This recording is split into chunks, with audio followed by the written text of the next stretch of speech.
listen to men's rights advocates if you want to know what they have to say.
All the second stage tanks now pressurized. Astronauts report it feels good.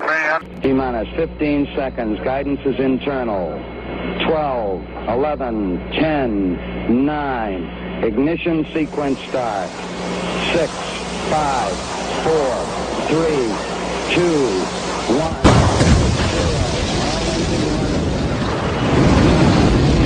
Like a furry torpedo to the jugular. This is Honey Badger Radio. Radio with Buddy.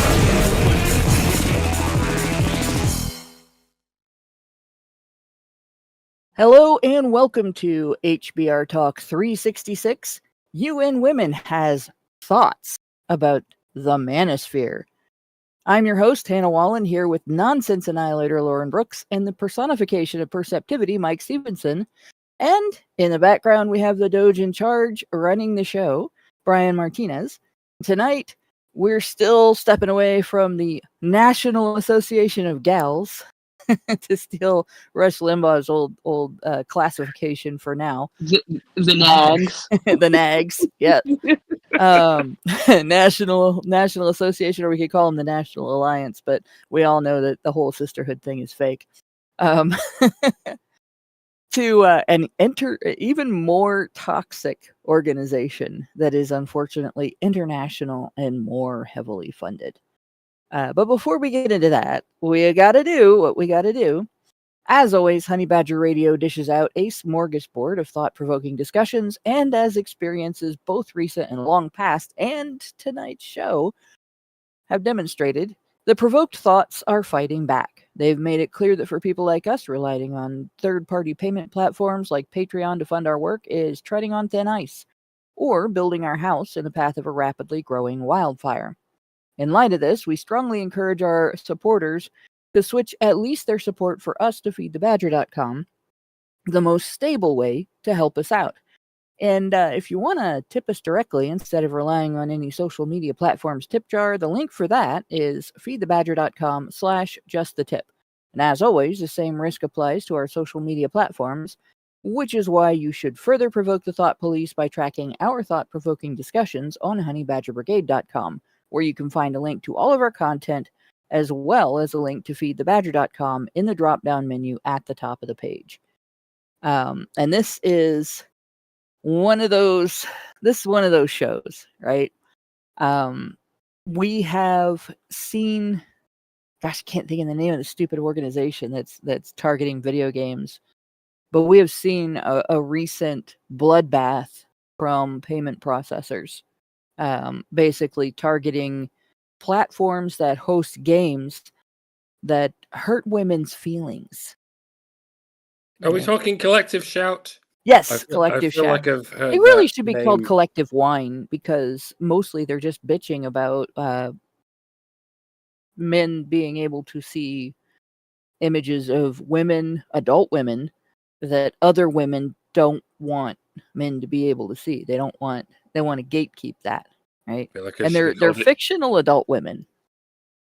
It should be called Intimidating Shout.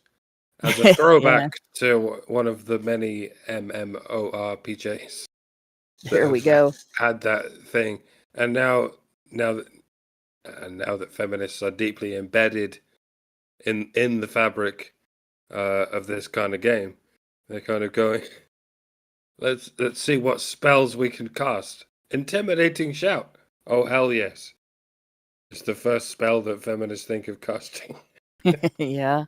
The first and only spell that feminists think of casting, Intimidating Shout. Yep.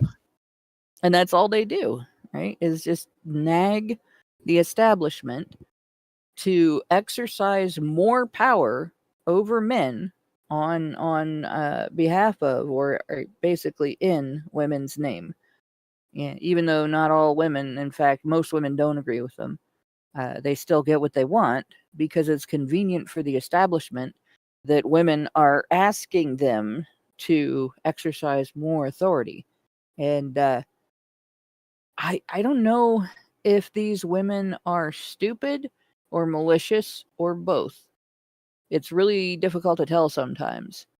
But they're essentially paving the way for a totalitarian clampdown on all types of speech. the minute that you hand over your freedom to express, anything that's not actually an attack on somebody, like you haven't kidnapped somebody's children and made, illicit images of them. It's all drawn images of adult women and adult men.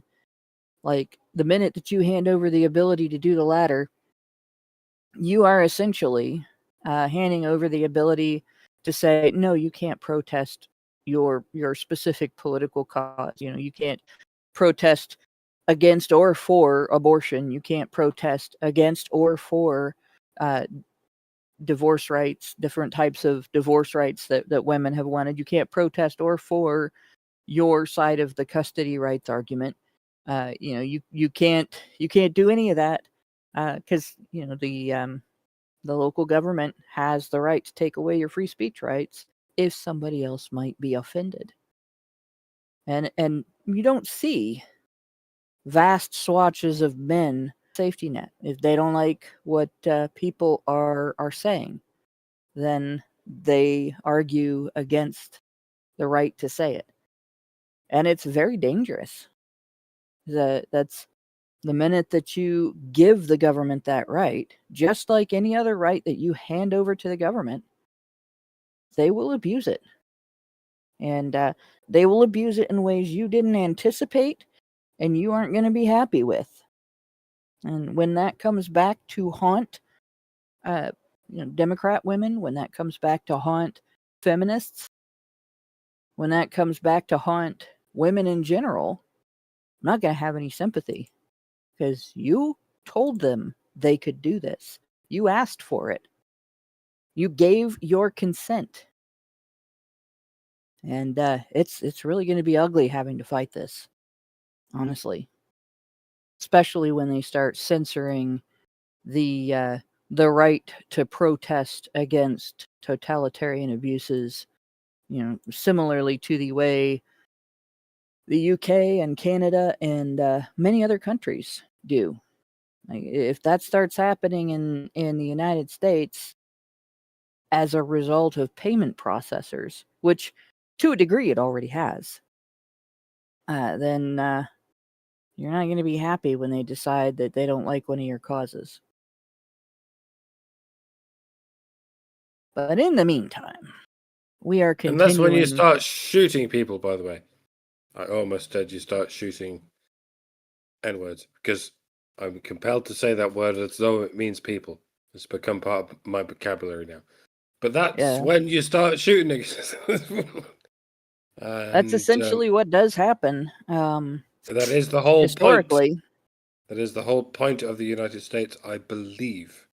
You can say what you want, and if they don't let you say what you want, you start shooting. And by I mean the people standing in your way. Yeah, and unfortunately, there's enough people that are fed up with this that's not off the table, right? That's a very distinct possibility. And God bless the USA for allowing me to say this. Yeah.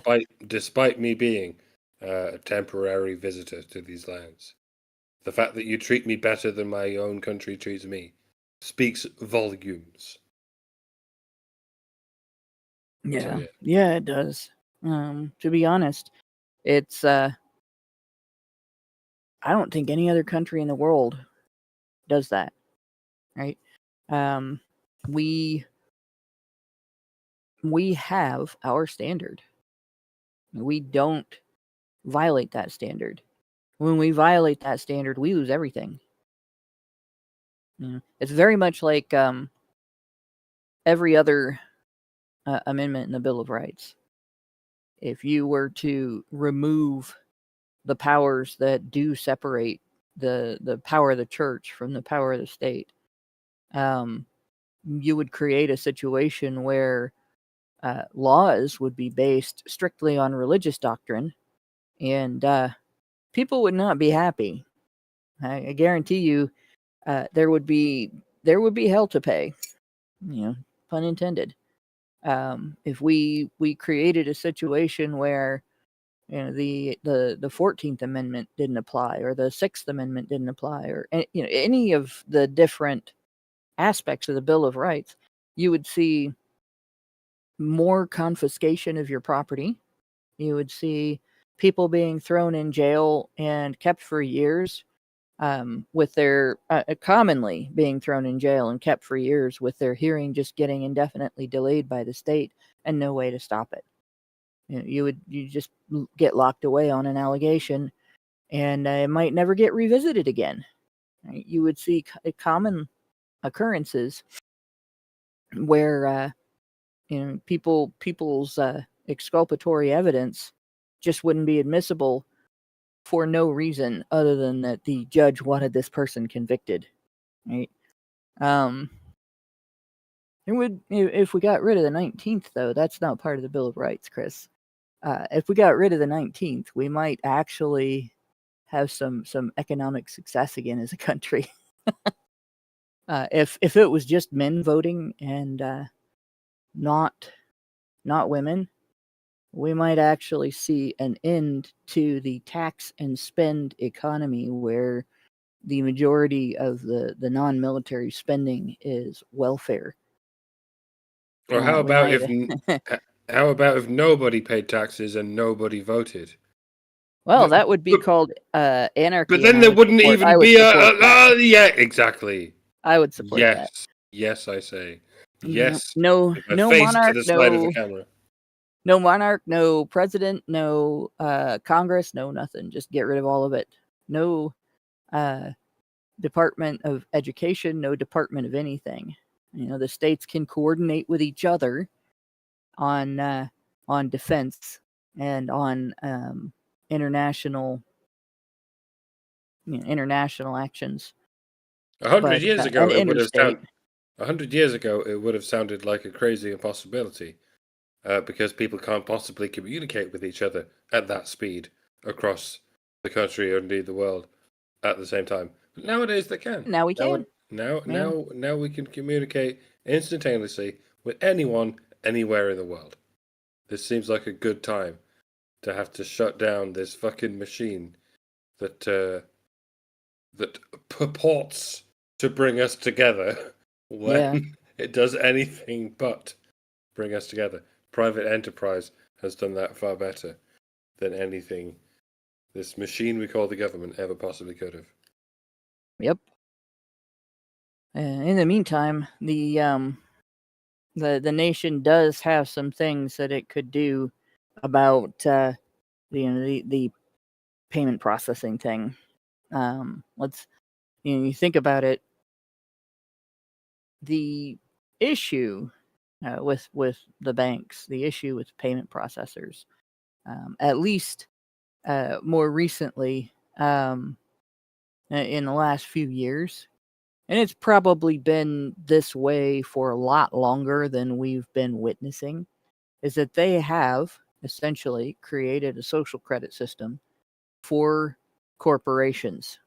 And so if you're a corporation of any size, big, small, short or tall, any corporation worldwide, any corporation that's got a lot of pull in a particular area, like social media, or one that controls people's access to in any type of communications or property ownership, anything like that, right? And banks, especially like local banks and stuff that have to rely on payment processors for money transfers, every single one of them, right, they're all subject to a social credit system where if they do business with people who have political statements, make political statements, or engage in political activism that the banks that control the payment processors do not like,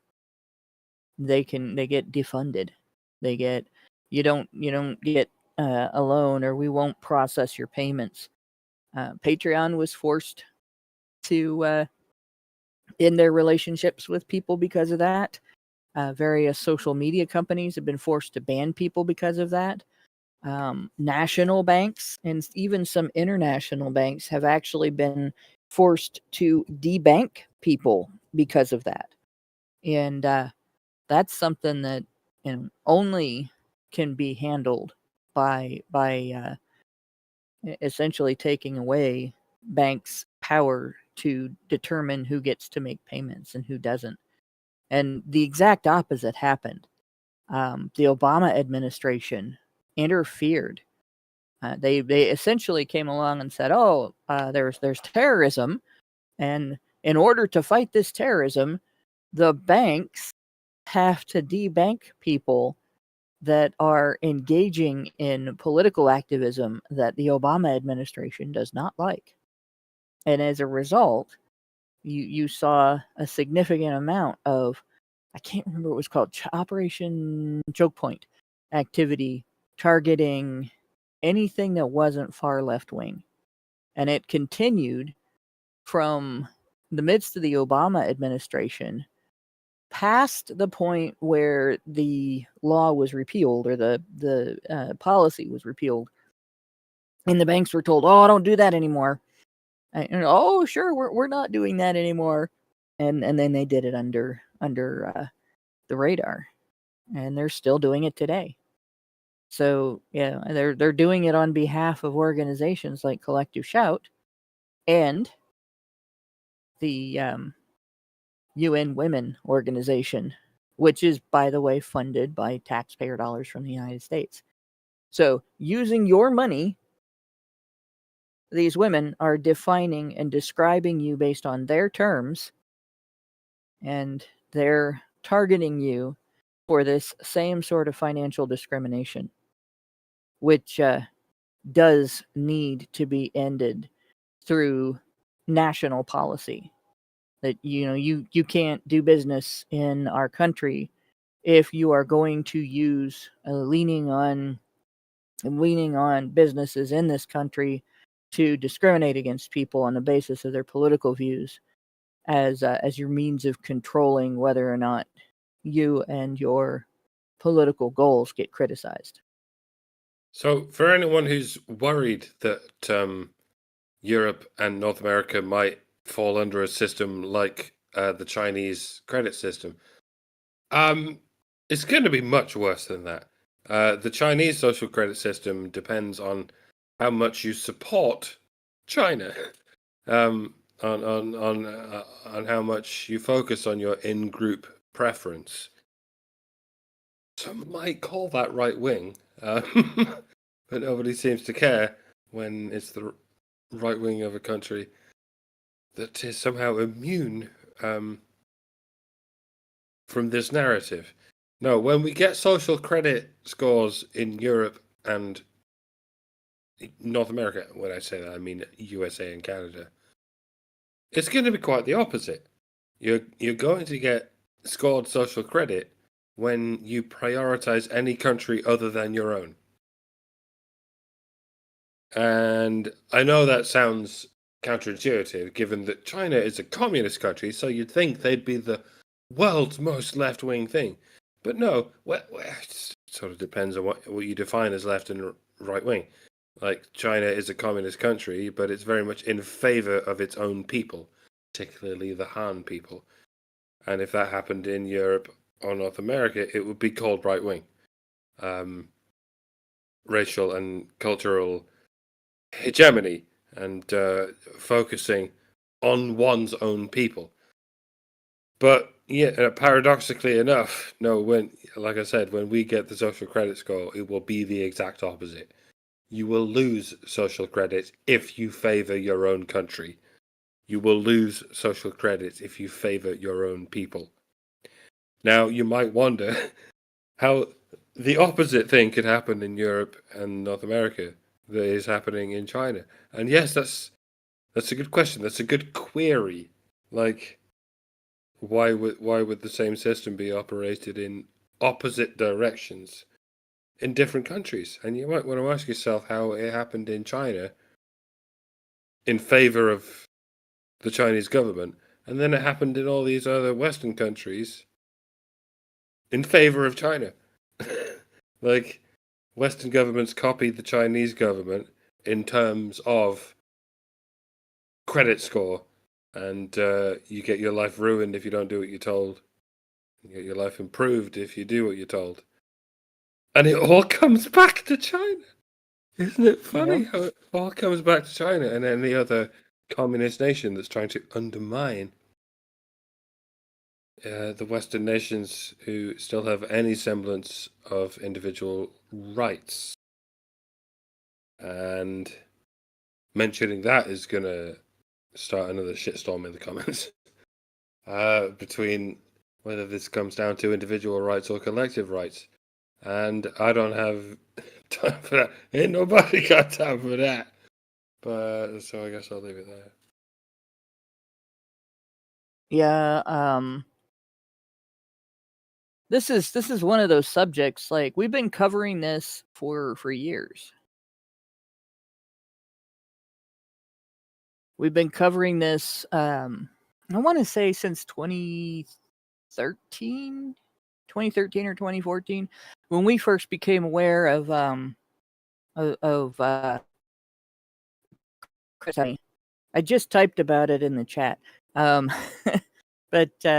Credit Sesame is in the United States. It's just billed as a company that helps you keep track of your credit, but it comes out of China, and it is a company that helps you keep track of your social credit score in China. And it is going to be a pathway here in the US for doing the same thing, for implementing the social credit score system. So this is something that, like, there's a lot of people that are talking about it now that are like, well, have you talked about this organization or that organization? We've been talking about this since before those organizations have been part of the public discussion.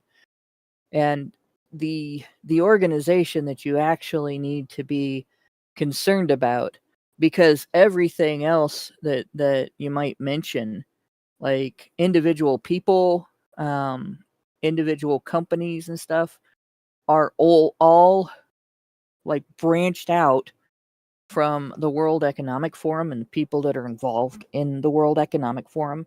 None of them are independent. None of them are things that if you destroy or outlaw or take over or otherwise gain control over, say, Palantir or any of the individual billionaires that are involved in this problem will not go away from that, because it's kind of like pulling the foot part, I guess, off of the leg of a spider. Even if that leg is a little bit handicapped by that, it's still got 7 other legs, and you haven't removed its fangs. And so it'll still come after you. So, like, don't start getting bogged down with the fingertips when you're kind of ignoring the body and the brain of this issue. In the meantime, like the organization that we are talking about today, we're talking about it because gynocentrism is used as a means of shoehorning this in, right? People have this tendency. If you come along and say we're here to take away this freedom, we think people don't need this freedom anymore, and this freedom is interfering with government power and government control over the population. We're just going to eliminate it, with this law or policy. It's all gone. Sorry, you can't have that anymore. Bye. People get upset, right? They recognize that they are being railroaded out of their civil rights, and they'll protest. They'll vote people out of office. They'll have temper tantrums that are completely justified. They might get violent, and they will put the kibosh to that behavior right away.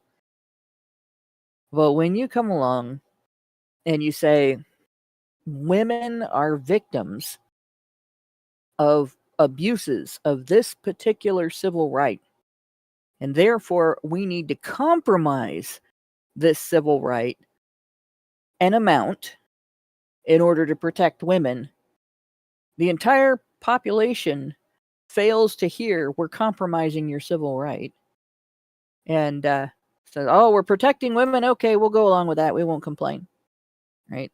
And you come along and do that in little increments. We're going to compromise that civil right a little more because women are still being victimized by abuses of it. And they don't really get clear about what an abuse is. Like, it's considered an abuse of the right to due process if an accused man who's being tried for some violent crime against a woman proves his innocence using exculpatory evidence. And it started with, if that evidence might embarrass or slut shame the woman, you can't use it.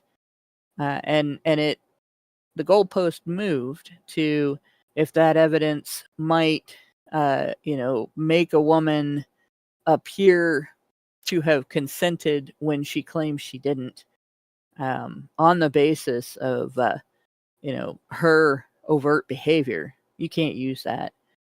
If it's post incident communication that proves that she's lying and that's going to embarrass her, we don't want you using that, right? And it goes on. It gets worse every time they make a little bit of a cut to your civil right. And that's been going on for more than half a century in the United States. We're just going to change the definition of this crime to every possible way that we can expand it to accuse more men of it without accusing more women. Sounds like an awfully weird thing for a patriarchy to be doing, right? Yeah, guys, right? this patriarchy sucks. Yeah, right. Oh, gee, worst patriarchy ever. I mean, ever. Where's the oppression? God, men can't even do that right. You can't even oppress us properly. Oh my gosh. We women are victims of not being oppressed. Yeah. But yeah, this is just an extension of that. So when you hear what UN Women has to say about the men's rights spectrum and men's issues discussion spectrum, be aware that their terminology, their definitions, their descriptions, and so on, those are going to be used by UN Women and eventually just the UN. If they're not stopped, they're going to be used to inform policy, to inform international law, to influence law in various countries against you by portraying women as victims of the boundaries that you're setting. And any complaints that you might have against being discriminated against. Sorry. You're not allowed to complain when your nation, your country, makes it a lesser crime with a lesser term used and less stigma attached to punishment. When a woman commits a violent crime against you, as opposed to if you commit a violent crime against a woman. Right? You're not allowed to complain about that. You're not allowed to complain about your children being kept from you and not being able to mentor them. You're not even allowed to complain about what it does to them.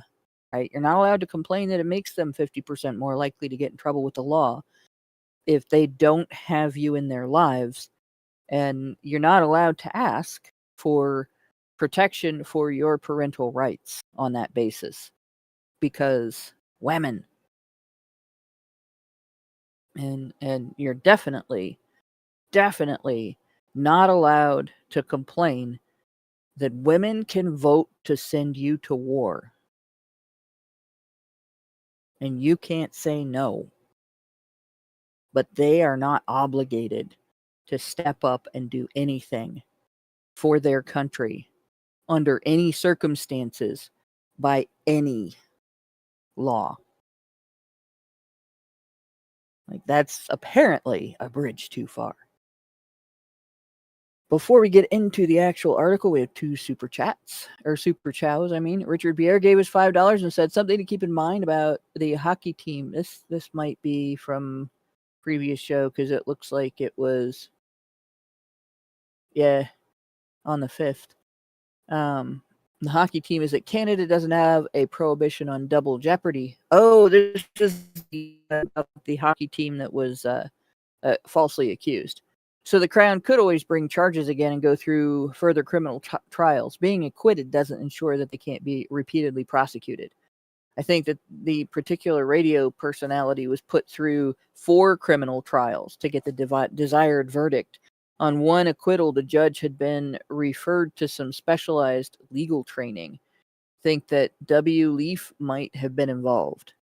And that's another thing. Like in the U.S., if you're acquitted, you're acquitted, right?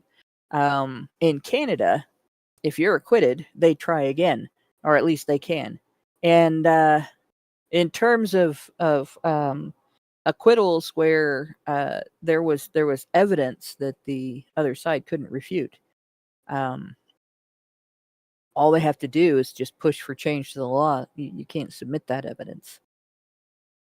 We had, can't remember his name, but there was a case we discussed a while back where part of the evidence that was submitted was a whistleblower from within the group of female accusers against this guy came in and gave the defense all of their communications, organizing their false allegations against him.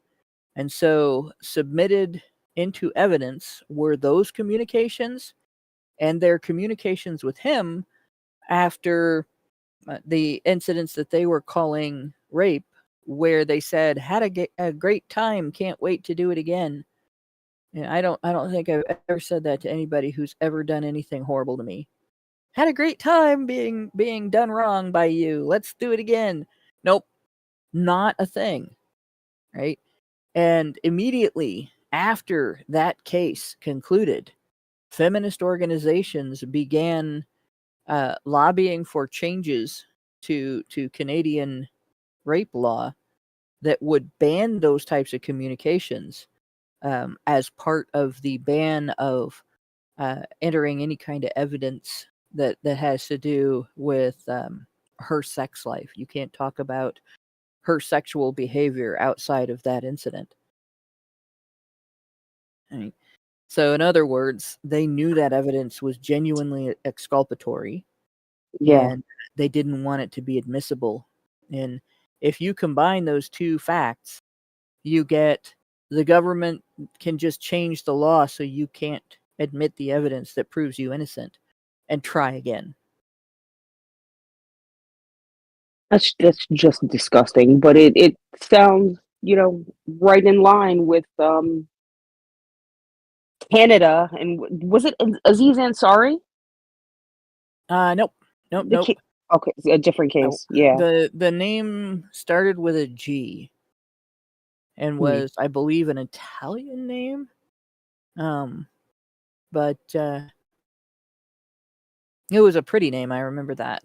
But it just was it's one that I can't drag into my head right now. Or rather drag out as a little recess somewhere in the back of my head where it's being stored. But yeah, no, Canada is just. Yeah. I don't know how anybody takes anything seriously that comes out of that country. Right. No, I don't consider Canada to have an actual legal system. They have a Rube Goldberg device for railroading people that John Gomeshi. Like. Yes. John Gomeshi, yes. Gomeshi. And yeah, he's lucky that they didn't do that to him. because Yeah. that law was really pushed. And I don't know if it has been made law or not, but if it has been, like, that puts every guy that gets falsely accused in jeopardy. We got $5 from Meredith G, who said HBR Talk 366, honey for the Badgers, and $5 from Xeranx, who said this is why I stress USEC cases for Bitcoin when I come across posts talking about it. The banks and governments denied wanting to implement central bank digital currencies, CBDCs, and then switched to actively showing interest in them, followed by outrightly talking about them. If CBDCs are implemented, the stock of Bitcoin will drop sharply and people will cry about the loss of their money. Moneyed interests already manipulated the crypto market to leverage their holdings so that they're more capable to push their weight around. So maybe it doesn't matter. These are still a threat as long as crypto like Bitcoin exists independently. Regular people have the means of pushing for their own goals, and the banks can get stuffed. Hopefully all of that was understood. Sorry for this being slightly off the path of the topic. The only drawback with, in my opinion, with with the various types of cryptocurrency that are out there is that you still have to buy them with transfers of cash initially. What you're investing when you invest in cryptocurrency is fiat currency. You're investing your national currency through your bank and through your payment processors. So until payment processors are banned from preventing people from doing business with each other on the basis of this individual being canceled, that's still going to affect the cryptocurrency market. They can just say, sorry, you can't use any type of credit card or any type of direct transfer from your bank. And unless there's a system set up where you can actually go into a store, like a brick and mortar store, with cash and hand it over to a salesperson to purchase cryptocurrency that you can then use for online purchases, you will not be able to buck that. And in fact, Canada is a test case for that too, because they did pass a law that allows them to control the purchase and use of existing cryptocurrency a while back, and that did interfere with funding of protests and stuff. So, like, we're still looking at, no matter what other route you take, there's no way to get around the fact that the public is going to have to find a way to stop banks and payment processors from making small governments out of themselves and taking control over your freedom of association, because that's what they're doing. So, in the meantime, like I said, one of the methods that's being used to push for this, and specifically to push against us, is this characterization that we're going to look at tonight. Manosphere ideologies. Now, remember, we've gone through, and this article, we talked about the characterization of the manosphere as a growing threat that is gaining traction, that is harmful. Like, you can see the terminology they used, and we went through these earlier paragraphs to get you through. This is them poisoning the water. So what you're reading now is after the article characterizes the entire manosphere through poisoning the water with terminology, portraying us as dangerous, hateful, influential, a threat to women specifically, and a challenge to UN women specifically, and then promising that they're taking action to stop online misogyny and digital abuse, right? So in light of that, they have said, the Manosphere is an umbrella term for online communities that have increasingly promoted narrow and aggressive definitions of what it means to be a man. I'm sorry because this is just sticking out in my mind. Wasn't it the Pew Research that found that it's mostly women who are online being hateful and abusive towards other people? Yes. So Yes, so they did. when are we going to focus on that? But no.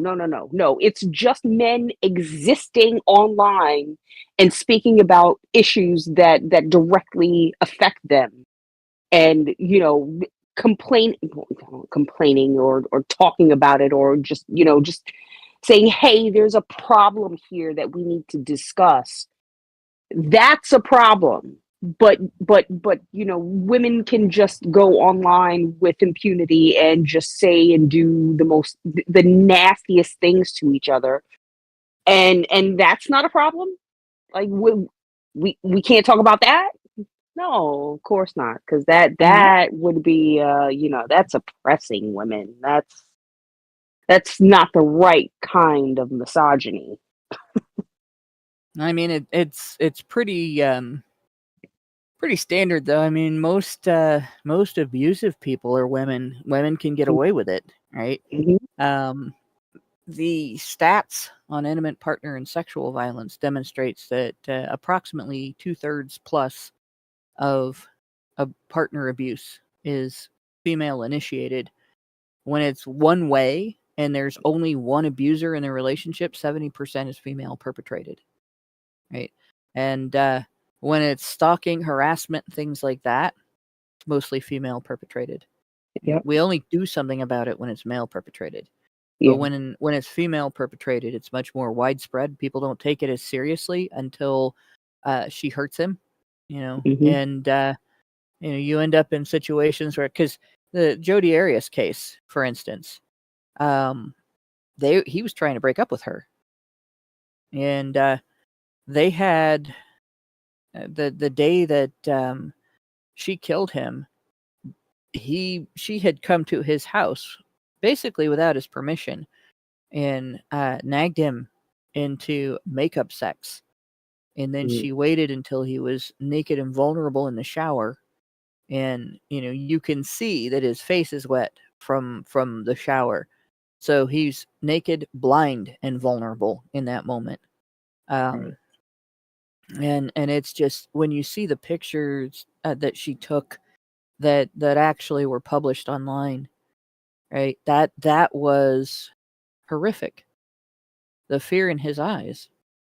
And nobody took her stalking and harassment and cluster B, clusterfuck personality seriously until she went completely apeshit on that guy, shot him, stabbed him multiple times, and then took pictures of her crime, to brag about it, basically, or to memorialize it.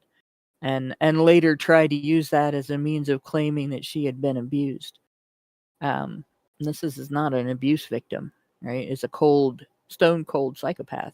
Yeah. But that is how women get away with that behavior until the point where they kill someone. If a man had done all the same things that Arias did leading up to the killing, he'd have been like the woman's friends would have had him out of her life. He'd have been in jail for stalking and harassment. Yeah. But yeah, narrow and aggressive definitions of what it means to be a man, and this is their claim that their straw man of masculinity, which is toxic masculinity, is our description of how it means to be a man, what it means to be a man. We read this part last week, though, and the false narrative that feminism and gender equality have come at the cost of men's rights. I believe we gave some examples, and we've given examples prior, The Manosphere targets male audiences on social media, podcasts, gamer communities, dating apps, just about all digital spaces. Many participants engage with it while searching for forums to openly discuss or learn about men's issues, which, this is a funny way to say, how dare people wanting to talk about men's issues talk to men about men's issues. How dare men have this conversation out of women's control? Mm. And somebody's asking, can I show a full shot of the page? No, it's not a screenshot. I'm going through the article. This is a link. The article's title, this is on UN Women's site. It's called "What is the Manosphere and Why Should We Care?" And it was published in May. So if you want to look it up, that's the title you should search for. Let's go back down to this.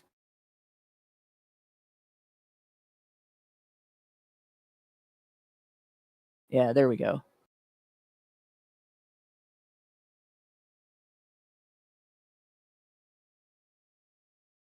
There we go. Yeah, this is where we really were last time. So, just so you know, yeah. While groups within the Manosphere do not all share the same beliefs, many are united in their misogyny. Misogyny, right? It's misogyny to criticize feminist ideology and feminists' trampling of civil rights, where they target men, but in the end, when your due process rights are compromised, everybody's due process rights are compromised. Yeah. They start with the one thing, and it expands. If you can't embarrass your accuser in court with information that contradicts their narrative about who they are and why what they say should automatically be believed, then you can't do that when the government accuses you of something either. You can't do that when your employer wants to say that, no, they didn't wrongfully fire you or otherwise discriminate against you. You're just a bad employee, right? If men can't do that, ultimately women won't be able to either. Women are so short-sighted for this stuff. Yeah. Yeah. So, our misogyny, a prejudice and resentment of women and girls. In many ways, the Manosphere descended from a long line of anti-feminist movements. So here we are again. Before they start describing what groups they're talking about and characterizing them using their own terminology, they have to, once again, just one more time, poison the waters so you don't get to actually consider anything about these groups. And they start with involuntarily celibate men, because they don't really care about involuntarily celibate women. No. They say these major manosphere groups spread myths, pseudoscience, and lies based on gender, right? And so incels they describe as men who believe that men are entitled to sex. Now, I've spent quite a bit of time with talking to incels and hearing from incels. I've looked into some incel forums. That belief is not expressed anywhere outside of feminist claims about incels. Mischaracterization. Yeah. Yeah. What is described is when it comes to sex, women are the gatekeepers. It's recognized that consent is essentially a woman's territory, right? And it's provable that it's essentially a woman's territory, because when you talk about sexual violence, for instance, men do not have the same legal protection for their right to say no as women do. So getting a woman's consent has been expanded, in as a requirement, from don't do anything against her will to, if she feels bad about it later, she can say she didn't consent and you're still in trouble. Even if she communicated consent to you in multiple ways, like reaching down your pants and grabbing your dick, that doesn't count if you didn't get on your knees and beg for permission and get told, with pom-poms in hand, yes, yes, definitely touch me. That is the gist of the enthusiastic consent narrative. And the worst part is, a woman can always say that her consent wasn't enthusiastic, that she felt intimidated into giving it, that she was afraid to tell you no, and she didn't even have to prove she had a reason to be afraid. Mm-hmm. She certainly doesn't have to prove you gave her a reason to be afraid. So, yeah, at the same time, women who want sex and are rejected respond violently, like women in bars who'll glass a guy for turning him down. Women have gone so far as to there was a news story a while back of a woman who attacked a man with a machete. She demanded sex from him, and when she was later arrested, they decided, even though she used a weapon to force a man to comply with her sexual demands, they decided she wasn't considered a rapist. It was just she was mentally ill. All rapists are mentally ill. Sexual intimacy is about finding somebody that wants to be with you and making a connection with them. Rape is the opposite of that. It's the exact polar opposite of that. And if you get off on that, there's something mentally wrong with you, male or female.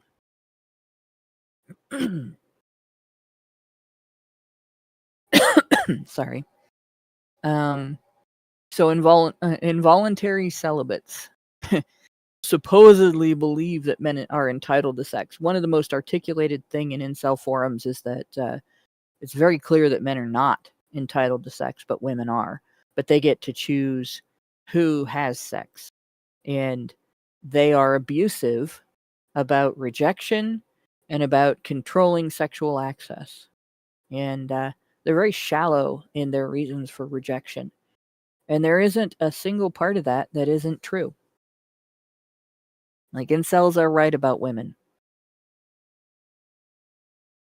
And that women purposely deprive them of it. Extremist incel culture promotes rape and assault and brings together other ideologies, they say, including racism and homophobia. Incels have been linked to acts of mass violence.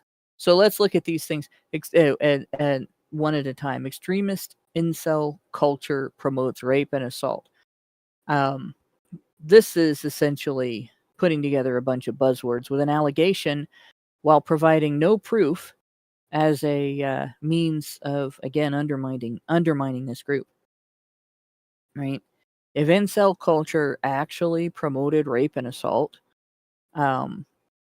given how many of them have bought into the various maxing dialogues and made changes to themselves on the basis of those, you would see a huge uptick. If they were promoting rape, you would see a huge uptick in rape. But that's not the case. They haven't promoted rape and assault. Now, they do tell rape jokes. But rape jokes primarily make fun of the rapist. Bringing together other ideologies, including racism and homophobia. Actually, there's a lot of incels out there that are straight that lament not being gay because life would be easier if they were gay. If they were gay, they wouldn't have to deal with the way that women treat men. The other thing is that there are gay incels. If you live in a community where you're the only gay dude and you don't really have much opportunity to get out and date, you might be an incel.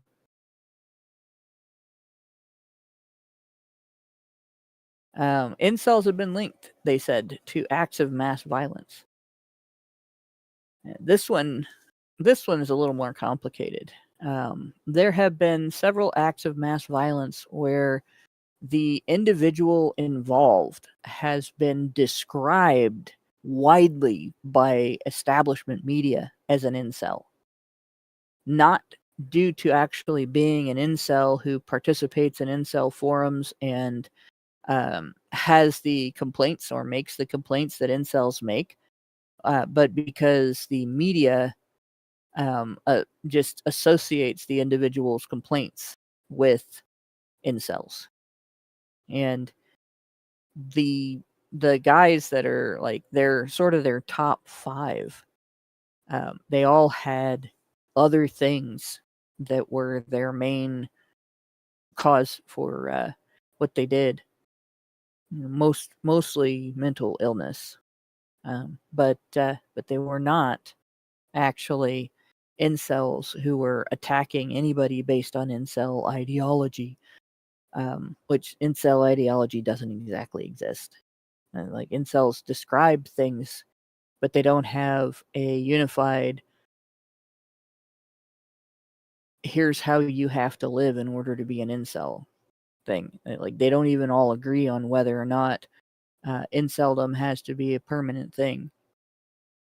So, in any case, the claim that incels have been linked to acts of mass violence is a weasel word.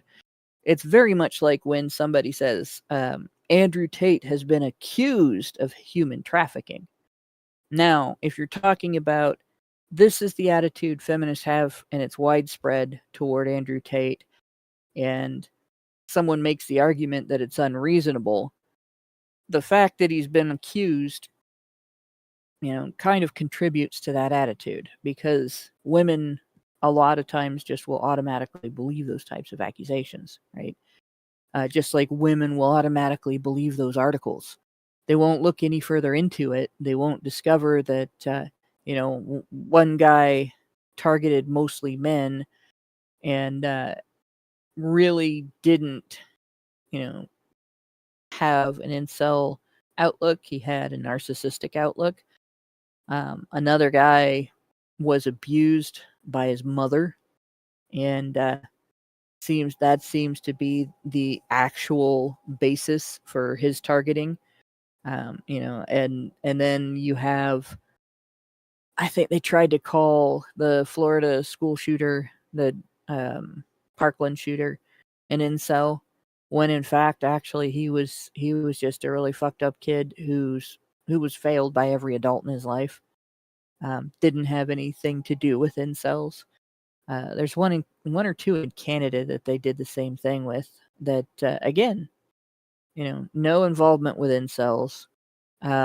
It was proved he was guided into statements about being part of the Manosphere in his initial interview, and then it was proved later that he didn't have that involvement.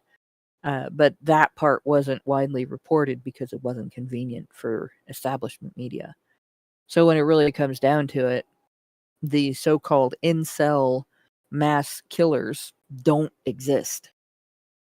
They are false framing of cases that actually had other causes. And they'll do that over and over again. Like, every time they get an opportunity to characterize an aspect of like mass violence or any other profoundly bad thing that happens, they'll do it. But it does scare enough people into thinking that something needs to be done about incels. Really easy to do something about incels, right? Maybe treat them like human beings instead of scum under your shoes. Yeah, yeah. That would be nice. That's a way to go. Yeah. But no, it's just, oh, you can't get laid, so let's just throw you under the bus like you're just a piece of trash, and it grinds my fucking gears, man. I cannot stand that. you know. And Mhm. the unfortunate thing is that they've taken the label and just applied it to anyone, everywhere, you know. And even when it doesn't really fit, right, it's just a way to um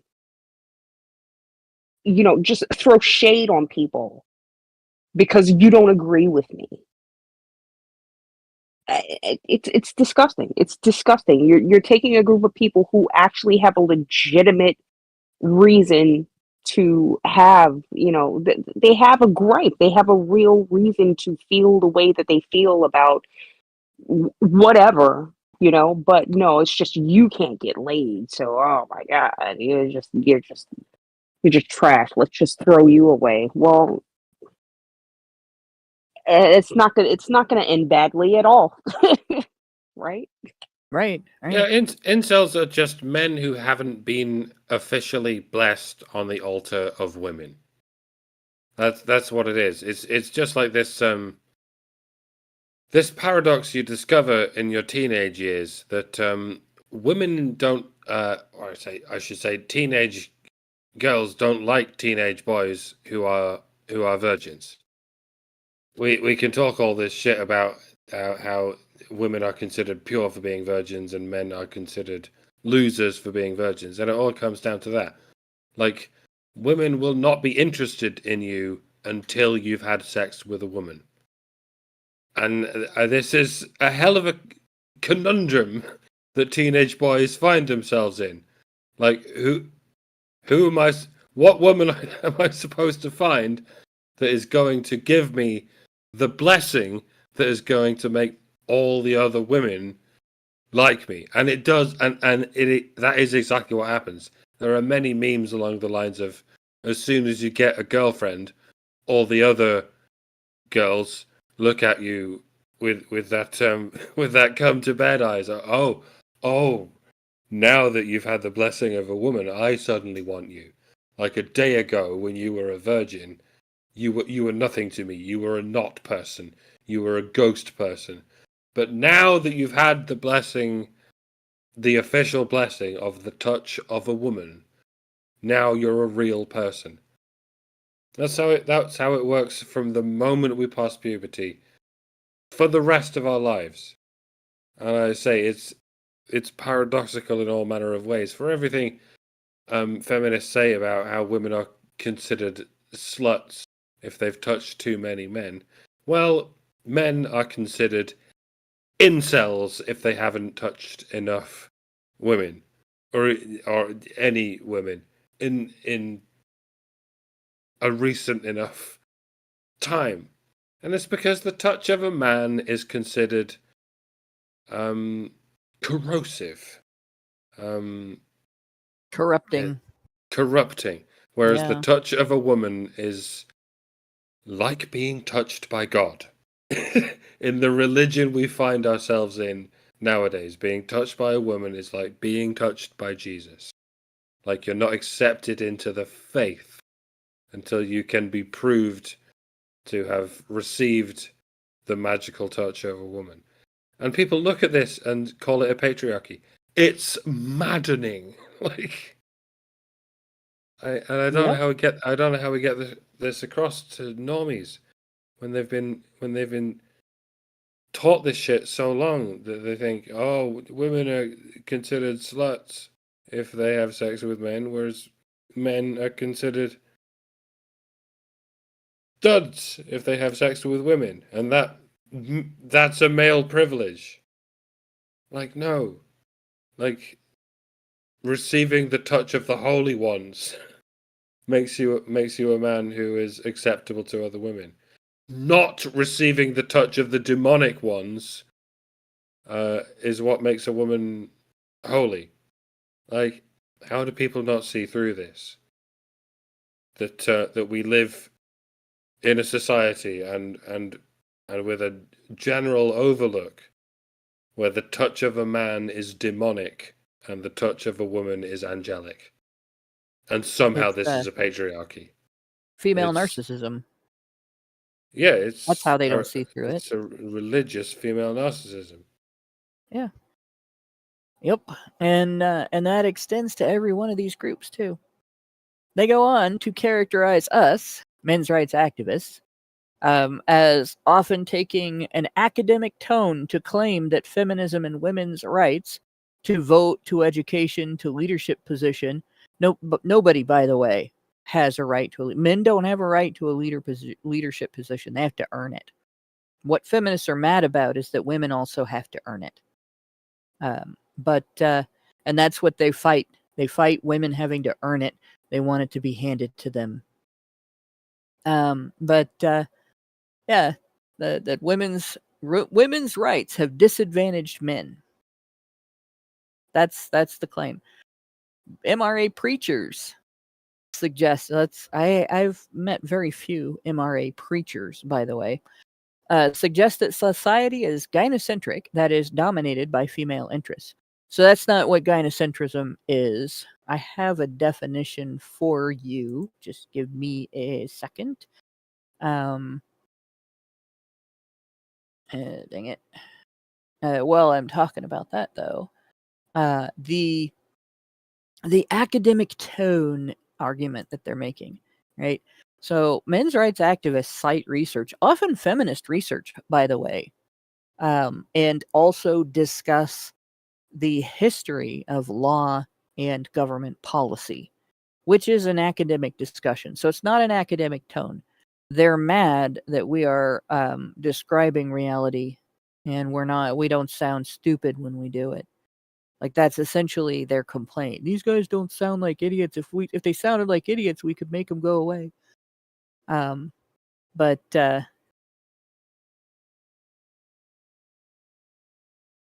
in any case, so that they're actually just angry that we're not. They can't use sounding academic themselves, which a lot of what feminists say is academic gobbledygook, buzzword soup, essentially. So you don't have this claim being made so much about feminists. They've built an entire body of or academic area of writing and fake research that is based on claims that haven't really been verified, validated. They haven't been tested properly. They haven't been challenged within the feminist movement. And then they take those claims and they use them as the basis for, say, surveys. So feminists claim that it should be considered rape if a woman is even just a little bit tipsy and she has sex with a man, that eliminates her ability to consent. Even if her consent is enthusiastic, she is fully able to appraise her actions, has no regrets after the event. Feminists claim that he has raped her. And so as a result of that, they base their questions in sexual misconduct prevalence survey methods. Like, they base their questions on that assumption that is true, that all women who have had some alcohol are victims of rape. If they so much as change their minds about what they were going to do during the evening because a guy bought them a drink, that constitutes them being raped. Right? So yeah, that's feminist academia right there. Feminist academia is about false framing and using repeated insistence that their false framing be adopted as a means of advocating for changes of standards within the culture and changes of standards within law and policy. Alcohol facilitated rape under the law has historically been determined by the ability of the alleged victim to appraise her actions. So if she didn't know what she was doing, if she didn't know where she was, if she couldn't get up and walk by herself, if she maybe didn't understand the situation because she was too drunk to get a grasp on what was happening, or remember her own values. If she passed out, if she, had to have it, like you later on had to have explained to her what had happened because she couldn't remember. And, there had been other evidence that she was too drunk to understand it when it was happening to her. Like those conditions were required. If her blood alcohol content was super high, things like that. And that wasn't satisfactory to feminists. They didn't want to limit alcohol facilitated rape to situations in which a woman actually couldn't determine for herself what she was or was not going to do based on her own interests and desires. They wanted it to include instances where she was simply mildly compromised in terms of her inhibitions. Where she might be a little bit more relaxed than she was earlier on in the night. And as a result, she might have less anxiety associated with saying yes. Or maybe she changed her mind about this guy because he was generous enough to buy her a drink, which, does happen. But yeah, it's us, right, that use academia to make these claims, not feminists that use academia to demonize men. Men have been disadvantaged, by the way. If a man gets married and has a couple of kids with his wife, even if, they really are his kids, which in approximately a third of cases, there's evidence that that's not true. Right? There's evidence that at least one might not be their kids. If she decides that she's going to cheat and leave, she doesn't want to stay because he doesn't do the laundry. If she decides that she could have a happier life on her own, anything that results in her deciding to leave the marriage. When they go to divorce court, it's presumed before they ever walk into court that she's the more important parent, that the kids don't need to be with him, that his parenting is not important to them, but his wallet is, and that he's the bad guy and the divorce is his fault. And he has to fight tooth and nail to protect his right to any property that he has worked for during the marriage. And sometimes property that he owned prior to the marriage, quite frequently property that he owned prior to the marriage. He has to fight for the right to parent his own children. And he has to fight for the right to have enough of his earnings left in his possession after the marriage that he doesn't become homeless. And all of those things he will be fighting at a disadvantage because of gynocentric policy known as feminist jurisprudence. And yes, that comes from feminist activism. And that's just in family court. If he is accused of a violent crime against a woman, his due process rights are compromised. His public reputation is compromised. His ability to recover that reputation, even if he's acquitted, is compromised. And his entire experience is going to be one of being abused by the state on the word of a woman. So if he's in the workplace and a woman wants his job, all she has to do is accuse him of inappropriate behavior toward her in the workplace. And it doesn't even have to be sexual. She can accuse him of not talking to her enough. And as a result, indicating misogyny because he's avoiding her. That's enough. I've seen men disciplined in the workplace for that. Even when other women besides the accuser were defending them. He talks to me just fine. I don't see why he has a problem with you. Well, that's just gaslighting in the workplace. You can't even have that. So, yeah, are men disadvantaged? Yeah, they can be fired because a woman wants their job. They can be railroaded into jail because a woman is mad at them or doesn't want to admit that she cheated on her boyfriend or, otherwise has a reason to falsely accuse them of a violent crime they didn't commit. Right? They can have their children taken away on the word of a woman. They can have their children taken away without the word of a woman, just on the legal assumption that the woman is the more important parent. Right? And if they don't want that to happen, in the midst of having all of their money taken by the state and transferred to a woman, they have to pay for a legal case to fight it. So gynocentrism is not dominated by feminist interest. Gynocentrism, a gynocentric society is a society in which there is a dominant or exclusive focus on women in theory or practice, leading to heavy influences. Like, everybody matters, but females matter more, in other words.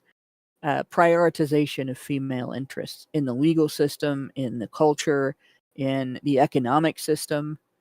The social standard is one that, guys have shoved down their throats from early childhood. The first instance of it is the first time a little boy at some family event gets up with the other kids to go to the table where all the potluck dishes are and hears that the girls go before him because ladies first. Right? That's the first time. And that's shoved down their throats their whole lives. Right? They get told by girls in elementary school, I can hit you, but you can't do anything to me because I'm a girl. And I'm smaller and weaker than you. But I can hit you all I want. All I have to do is say you did something. And nobody tells the girls, don't do that. That's unladylike. They just tell the boys, well, you got to find a way to deal with that without lashing out because ladies first. Ladies first. Gynocentrism is essentially that. Ladies first. In all things. Everywhere. All the time.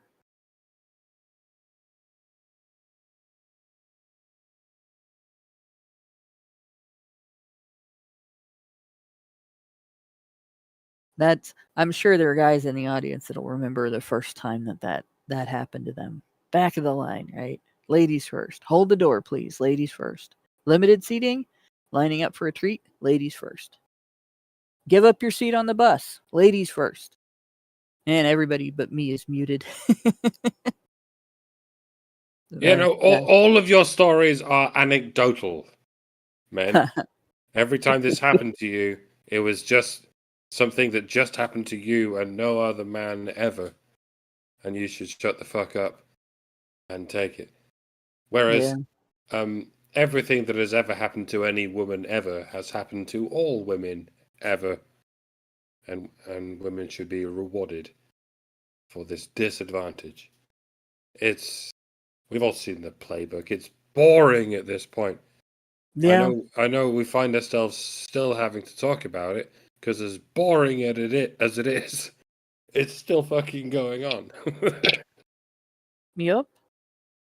Yeah, and I have a real hard time calling these people ladies because they do not act like ladies. They're just people with vaginas that are given special fucking treatment because of said vagina. It's ridiculous. Teach women to be fucking ladies again. Yeah. Can we do that? No, or is that misogyny too? Yeah. Yup. Teaching women to be ladies again will be hard because teaching women to be ladies, a lady used to have a specific characteristic of consideration for other people. Mm-hmm. Right? Modern women don't do that. It is antithetical to modern femininity to consider other people equally to, much less before oneself. But it's this concept of being a better person that a lot of people online seem to think they can just say and not have to elaborate any further than that. Like a lot of people will say, you're teaching men to bend over backwards when all you can do is teach women to be better people. And I'm like, yes, I agree with the sentiment, but what does it mean to be better people? yeah, Like at the same time, feminists will tell men to just be better people. What does that mean? Like, this is why it's a completely useless phrase and a completely useless sentiment. What does it mean to be a better person? To me, it's a useless phrase. It's a useless sentiment because you first have to establish some sense of morality, some sense of what it means to be a better person in relation to other people. And men sort of have this. Men sort of have, like, treat women like human beings. You don't have to expect anything from women, but you have to treat them like a certain thing. Whereas women are just taught to expect a certain thing from men. Women are not taught how to treat men. And the concept of a good person is caught up in all of this, in how you treat people and what you expect from people. And men are just expected to treat people, and women are just treated to expect people. if that makes any sense. And hopefully it does. But yeah, we've reached that point where it's women have been treated to expect and men have been expected to treat for so long that we've forgotten how to teach anyone in any other way other than that. Many would call it romantic chivalry. Many would call it feminism. Many would call it gynocentrism. That again, men are expected to treat and women are treated to expect. And it's difficult to get this through to people without setting up a big old education system for the purposes of treating that to people. But the only education system we have is geared toward men bending over backwards and cucking themselves and simping themselves for the sake of women. Yeah. And I mean all over the world, even in those places where you think it's the opposite. No, it's not. It's the same everywhere, even in those so-called patriarchies that you're absolutely sure are patriarchies. No, even those treat women to expect from men and expect men to treat women. I've said it multiple times now in the same rant, and I hope I've got through to anyone. It's interesting, the societies that people, the cultures that people think of as that patriarchy over there, the things that make them so-called patriarchies simply all involve holding women accountable for having decent character in order to be considered virtuous and treated like a virtuous woman, as opposed to a woman with no virtue. Whereas, all cultures hold men accountable for demonstrating virtue if they are to be treated as a virtuous man. And if they're not, if they're not accountable, then they are not treated as virtuous men. And people criticize them, demonize them. Essentially, they don't get the social approval for being a virtuous man. They might get social approval for being successful or for being entertaining, for being outrageous, whatever, but they're not approved as virtuous men. And they're not trusted as virtuous men. Women demand automatic treatment as virtuous. They demand veneration, not respect. And the term lady used to have some meaning. You had to have certain virtues. The reason women could display more delicate sensibilities in regard to subject matter like sex and sexuality, crude discussions, cuss words, any kind of violence, and anything like that. Women had those options because they demonstrated virtue in those areas. You can pretend to be offended when you hear the word fuck if you never say the word fuck. I cannot pretend to be offended by other people's crude speech because I'm cruder than you are. Right? I will fully. It sounds like fighting words. Yep, well, and that's the other thing. Women could pretend to be offended by rough behavior, violence, drinking too much, smoking, farting in public, anything like that. And they would, right? Because they didn't do those things. They didn't get into fights. They didn't hit each other. They didn't hit anybody. But now women expect that same right to be taken seriously, acting offended over those behaviors when men engaged in them, and yet still engaged in them themselves. Right? They were entitled to certain concessions not afforded to men because they leaned on being fragile in certain ways. And that fragility then also was a reason why women had certain limitations. If you're too fragile to handle certain things, you cannot then be expected to do jobs that involve those things. Right? And so if you can expect men to carry heavy things for you because you're weaker, then you cannot turn around and say it's discrimination when men don't give you a job that involves picking up and moving heavy things with your hands and not, some device. And this is pretty much common sense 101, right? And feminists fought to get rid of that. And they demanded a level of reverence that and this is the worst part too, right? They'll walk into a place where a guy is doing nothing wrong, but they are offended by something about him. He's not giving enough deference to women in some way or another. And they'll, what's the matter with that guy? Doesn't he respect women? And it'll sound very much like Big Red yelling patriarchy right in your face. What's the matter with you? Don't you respect women? Not very ladylike at all. And then they'll act shocked and surprised if he says, "Why should I?" And by the way, a man yelling in a woman's face saying, "Don't you respect men?" isn't very manlike either. No. Now, figure that out. That how it's neither manlike or ladylike to say you have to respect me for my sex just because I say so. How can it be neither manlike or ladylike? Well, if we could figure that out, ladies and gentlemen, so many of our problems would be fixed.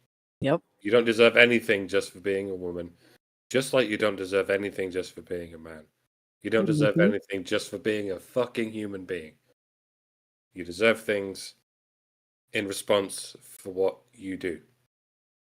You deserve reciprocation for the reciprocation you give to what came before you. Does that? It makes perfect sense. Yeah. There's another interesting thing that I can add to this, right? People know the term lady as the counterpart to gentleman. What they don't realize is that the term comes from being the counterpart to the male term for a landowner who was responsible for the welfare of all of the people who lived on his land, known as a lord, a land lord, right? Under whom serfs were subject to his decision making, and in a way, serfdom was similar to sharecropping. In that, everything that you made, everything that you produced, your landlord owned, and you, whatever benefit you got from it, you got at his discretion. But a lord was supposed to be benevolent and providing care for the people that lived under him, and he was in order to maintain his control and his respect that he received from his serfs. He had to walk a fine line where his authority was tempered with common sense, with a lack of abuse, with a recognition that the people he had under him were humans that would respond harshly if he engaged in abuses. And if he stepped too far, they might haul him out of his castle and kill him. And a lady was the woman of the household in that castle. And a lady had to have care and compassion for the people around her. She had to recognize the experiences of the people around her, because otherwise she might fail to properly support her lord's compassion, and they would both get killed. They would both get hauled out of the castle and killed by the serfs. Even if those serfs might get executed later, they would still be dead. And today, we just use the word lady indiscriminately to describe all women everywhere all the time, while the word gentleman usually is reserved for greetings for an audience. Ladies and gentlemen. But you don't usually hear very many people referring to just your ordinary average guy, that gentleman over there, that dude, that guy, bro, or bruh, but not, gentlemen, let's do this. Hey guys, women still get terms of deference. Men just get terms of commonality. So yeah, this is, that doesn't demonstrate gynocentrism in our society. Maybe explain to me what it does demonstrate, because I do not see it as anything else. It comes down to what a stranger would call you if they pointed at you while talking to you about their child. We often have this thing in a grocery store. The moment you realize you're a man is when some woman in the grocery store is talking to their child, and they point towards a section of the aisle in the grocery store, and they say, "Over there, by where that man is." And you look around and you think, "Oh shit, she's talking about me. Yep. I'm that man. I'm the man." And that's or when or when the teenager whose job it is to pack your fucking groceries, like they refer to you as sir or something like that. Like that's Yep.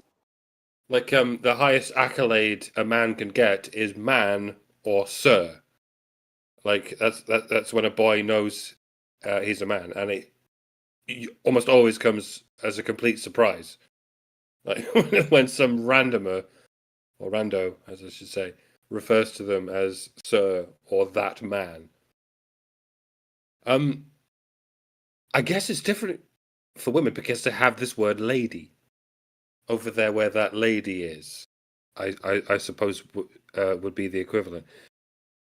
Because the male equivalent of lady is gentleman, and no one ever refers to you as a gentleman. Like, unless you're standing there in royal military uniform, like no one's gonna refer to you as a gentleman. Like, that term appears to have disappeared in terms of all but royalty. But lady, the female equivalent of gentleman, still very much exists. Some absolute ratchet hoe could be referred to as a lady if someone in the vicinity is being polite when they refer to them. Over there, where that lady is. That's what they would say to their child. Over there where that lady is. And yeah, it's indicative of the situation. The average woman can be referred to as a lady, but the average man would never be referred to as a gentleman. Make of that what you will, I suppose. A howling banshee can get referred to as a lady. Right? If Pygmalion were made into My Fair Lady today, as opposed to back when it was, Liza Doolittle, before her transformation, would have been referred to as a lady. There would have been no distinction made between a gutter snipe and a lady. All females get called ladies. Except if you call me that, I will be insulted. I work for a living. I ain't no lady. Even if someone goes like, "Hey, lady, you're doing something wrong." Yeah, no, don't call me a lady. I've got even if calluses it's on my fingers. detrimental, because that's like the equivalent of saying, "Hey, mister," like, "Hey, lady." It's sort of it's both a term of class endearment and a term of randomization. Hey, lady. Yep. It's very complicated. And comedy. I'm not gonna do the Jerry Lewis impression. I was thinking of the Beastie Boys. Hey, ladies. Yeah, but that was a Jerry Lewis impression. Okay. Hey, nice lady. Yeah, he used to be hilarious, but yeah. Any case, yeah, lady being a lady is it's meaningless now, right? Mm-hmm. We did get a super chat from Frosted Glass, who said he gave us $2 and said he has an article linking to incels to eugenics, and asked if we're interested. I'll tell you what, that sounds like a load of tripe, which might make fodder for more content. So go ahead and send it to us. But it'll be interesting, if it's long enough and actually makes an argument, then yeah, we might use it, especially if it actually tries to treat incels as a group that has any level of power in anywhere, because we could talk a lot about that. But going on from their mischaracterization of MRAs with pickup artists. Frosted Glass says, send it now. How about if you can send it to me on X, or you can send it through our Discord, which you can find out how to get into the free part of our Discord on honeybadgerbrigade.com. Then that would be a good way. A Twitter DM would be fine as well. If I'm not already following you, sort of poke at me with a tweet at mention me. I read my notifications. You can send it to me that way too. It doesn't have to be DM, unless you don't want to publicly post that. But yeah, I definitely will see it on X. In any case, pickup artists. So there's been years of people trying to make the men's rights movement disavow pickup artists. And the closest that I will get to that is to tell women flat out, straight up, no holds barred, pickup artists are your fault. You created them. Mm-hmm. If you don't like them, then you need to do some reformation of your, not just your behavior, but your fucking gullibility. Yeah. Right? I'm not susceptible to pickup artistry. Like, there's a reason besides the fact that I'm married. Right? If someone tries to manipulate me like that, it gets the hair up on the back of my neck, and I'm gonna be rude to him. I don't get that way if someone just tries, plays his card and I have to engage in rejection, because obviously I'm not getting into a relationship if I'm already in a relationship, right? But there's a difference between just honestly, shooting your shot and trying to manipulate someone. That's the latter is a bit bullshit. And the former makes you vulnerable. And if women weren't so rude about rejection, and if women weren't such bitches about rejection, and if women weren't so prone to rejecting when they might be better advised to give a chance, you miss out when you don't get to know a guy. You don't give him a chance if you're not in a relationship. Some of the coolest guys that I've ever met were guys that other women turned down because they thought they were unattractive. But pickup artistry isn't the answer to that, because you haven't formed a genuine connection, and you make yourself vulnerable to false allegations, to later rejection, to the woman deciding that she is a victim of her own choices and using that against you.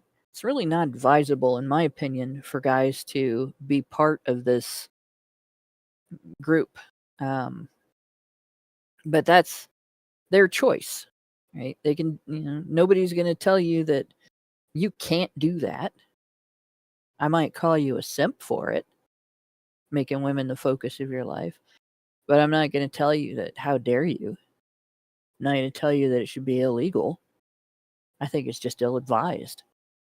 But, the way that the feminist movement reacts, pickup artists teach members how to coerce women into sex and mock the idea of sexual consent. The definition is quite easy. Pickup artists teach men how to pick up women. Yeah. Like, it's right there in the name, and I know there's all sorts of things that aren't right there in the name. But pickup artists don't teach men how to coerce women. If anything, they coerce men into teaching women. When you describe it like that, the terms teach and coerce appear to be interchangeable depending on what narrative you're trying to paint. But yeah, POAs don't teach men to coerce women. They coerce men into picking up women. Yeah. And like there's nothing wrong with that in theory. There are things that can go wrong with that if you have a bad teacher. And again, that's what a POA is. It's a teacher. It's not a coercer. It's a teacher.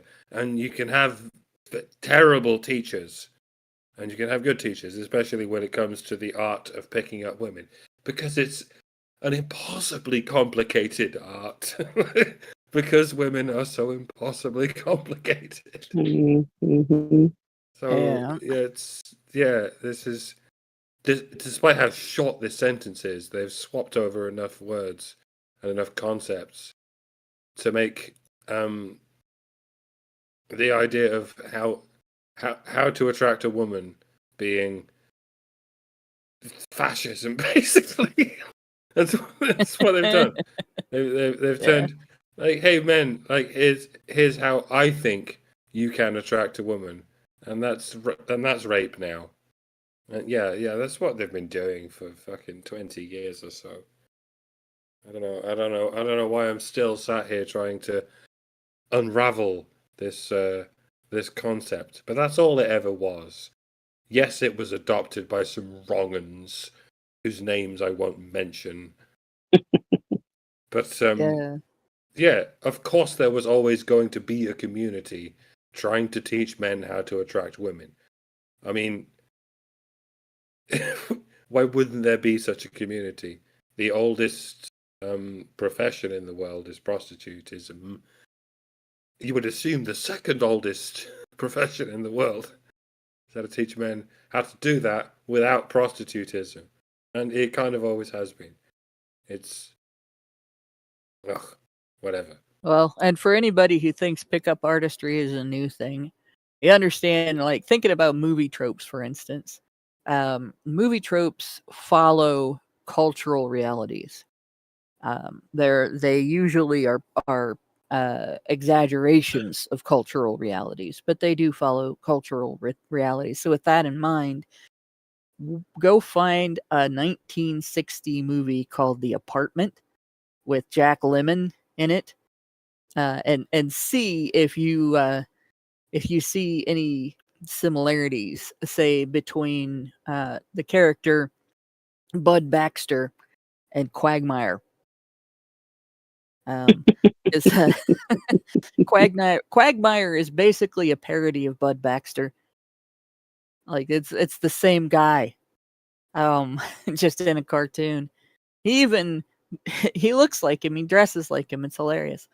But yeah, in the movie, Baxter he's not just a pickup artist himself. He is he lends his apartment out to, like, his bosses for their extramarital affairs, and he has it set up where, when he pushes a button, things come out of the walls to make the room more romantic. The lighting changes, and there's a record player, because back in the day, record players were the thing.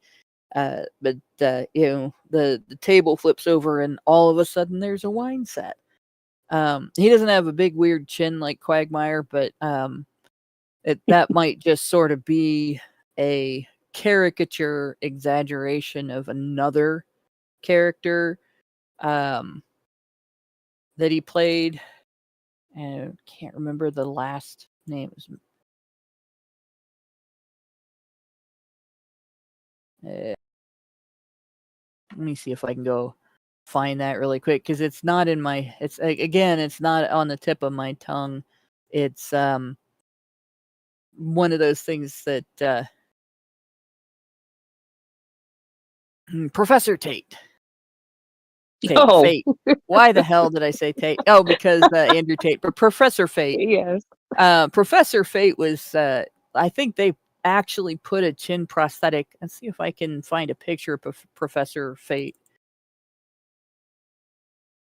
Let me look that up and see if I can show it.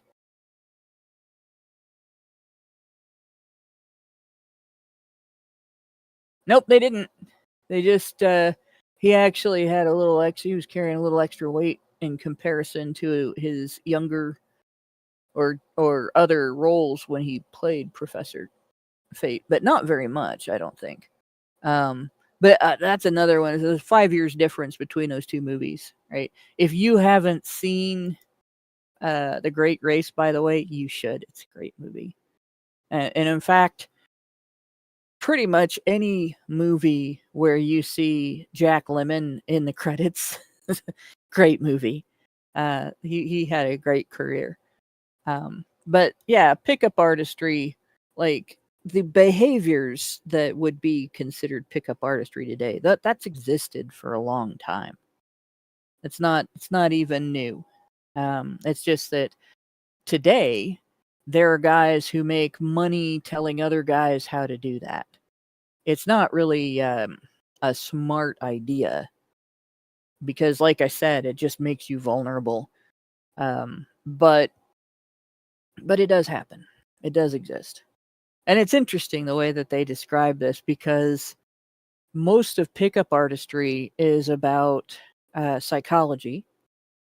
And it's essentially an instruction manual based on the beliefs of the pickup artist community as to how women react to different male behaviors. The idea that, if you change the way you behave, women will not be able to resist you. And women get upset about that when a man does it. They'll walk right up to you with their 6-inch heels that make them look taller than they really are, and point their heavily manicured, altered finger in your face, or poke at your chest, or chest bump you with their fake tits, and shake their weaves at you and frown at you with their clown makeup that completely changes the appearance of the structure of their face and call you dishonest for Their 15-pound eyelashes. Yeah, they are literally airbrushing their face now with makeup. I've seen the commercials. I'm probably allergic to that just the same as I am all the other stuff. But I mean, come on, guys. I'm allergic to grass. What do you want? Twice. But yeah, like it's kind of when they get done, they will turn their fake ass to you and walk away, trotting away on those fake heels that make them look taller than they really are.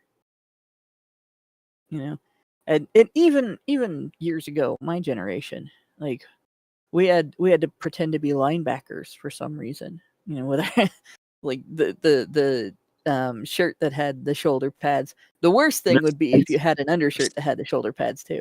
And then you'd have the shirt with shoulder pads. And then on top of the shirt with the shoulder pads, you had the jacket with shoulder pads. And by the time you got done, you looked like you were going to tackle the other girls in the hallway to get them out of your way on the way to class. or your office. You should have been wearing a helmet. But yeah, it's kind of hypocritical for women to be mad about pickup artistry because everything women do for beauty is essentially the same thing. It's about manipulation. The last thing in the before they get to other gendered hate speech section is the group that I actually think pisses feminists off the most. Men going their own way. The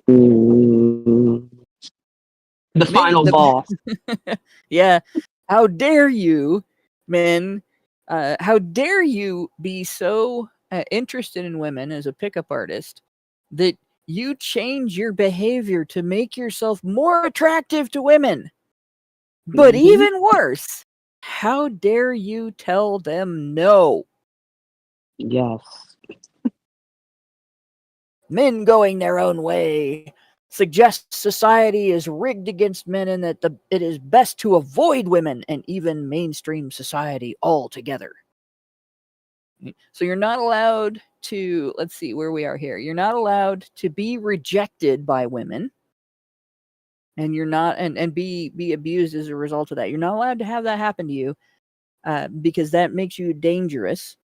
And if you complain about it, that's even worse, right? You're not allowed to care how women who don't reject you treat you and what they might do to you if they change their minds. You're not allowed to make women the focus of your life. You're not allowed to care about women. You're not allowed to want to be with women. And you're not allowed to change your behavior to make yourself more attractive to women. And you're not allowed to reject women and tell them no. So, what's left that men are supposed to do, ladies? What is the alternative to any of those four things?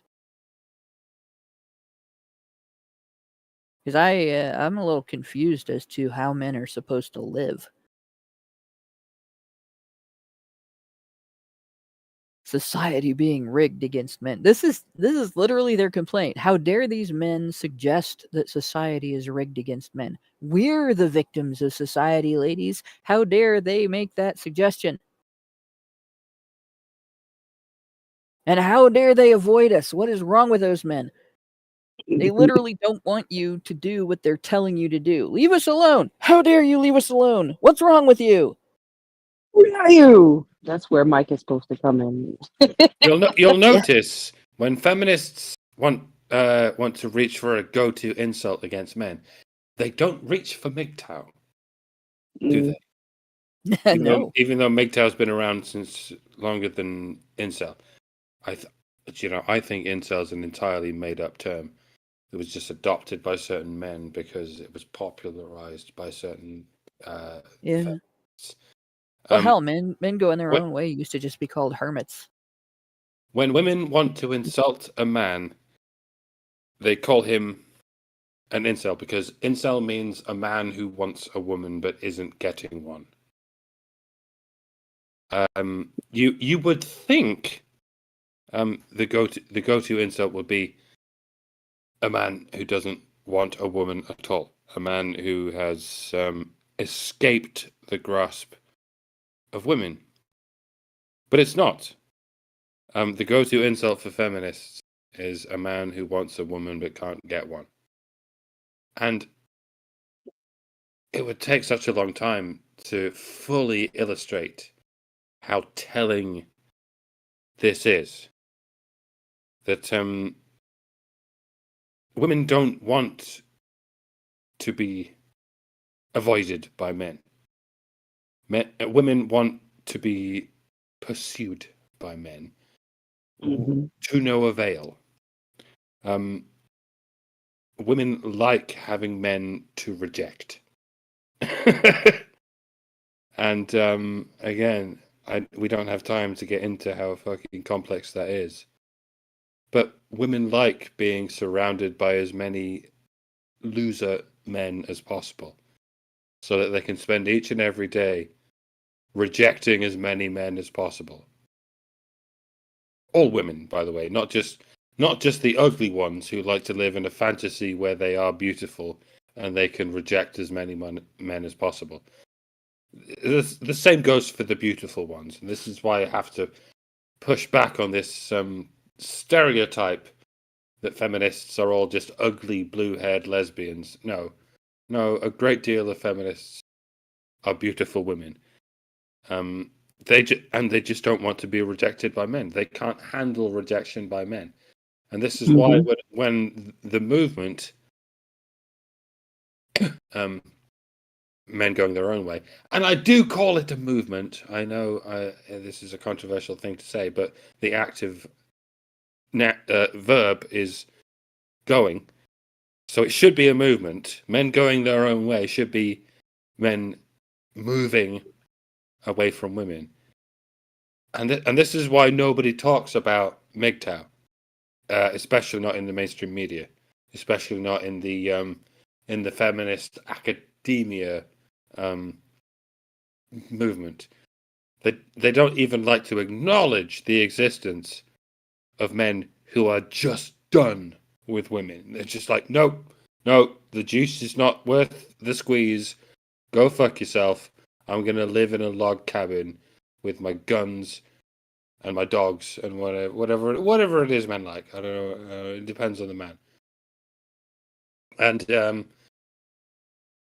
yeah, it sort of goes to show you the most popular stereotypes are not the most popular movements. Feminists and women in general like to imagine that everyone who disagrees with them is an incel. Everyone who disagrees with them must be someone who loves them, but can't quite touch them. They can't quite get around to receiving the holy touch of a woman. But MGTOWs, no, they don't exist. Men who just don't want us? That's not possible. There's no such phenomenon in this world. Men who have somehow escaped the psychological gravitational torture that we've imposed on them. No. Such things are not real. And if any man claims he is one of those, well, he's just an incel.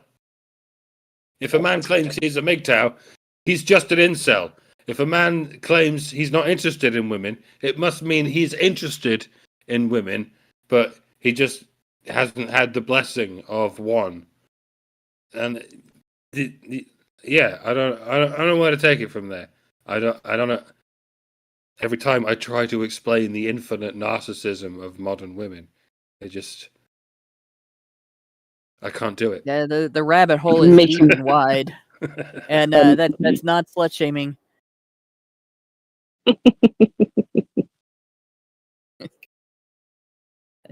I can't help myself sometimes.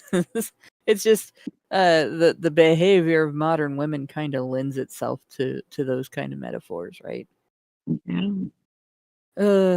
So that's basically our discussion for tonight, because I don't want to try to get into the next section We will finish this article next week, and then we are going to get into another of their articles, how to counter the Manosphere's toxic influence. Oh, Jesus. Yeah. So they've defined the problem. They've mischaracterized the basically every men's group out there. They really don't hone in on traditionalist men, because I think that would piss off people in a lot of countries that are considered second or third world countries that are treated. They're given special protected status. If you start, getting upset about traditionalism, you start running up against certain religious groups that you're not allowed to criticize in a lot of places. So they just focused on the men who are bucking the tradition of ladies first, one way or another, and that's pretty much the unifying factor, the one unifying factor within the so-called manosphere, which is a term that they stole from the manosphere and redefined to suit their own terms, because it used to just be a term that described the various groups of people who were describing issues affecting men from a perspective of their lifestyle choices that they feel were the best solutions for those issues. And now feminists basically only define it as those evil groups of bad men who don't subscribe to the philosophy ladies first. So with that, I think I've read all of the super chats and super chows. Don't have any rumble rants. I will thank everybody for listening. Thanks to my two co-hosts. Let's see. I'm not. Frosted Glass. I am not at Honey Badger Bite. Let me fix that. I'm gonna reply to you really quick. There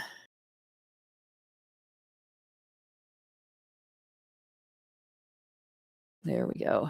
I have sent you my name there. If anybody that else feels like following me on X, you can.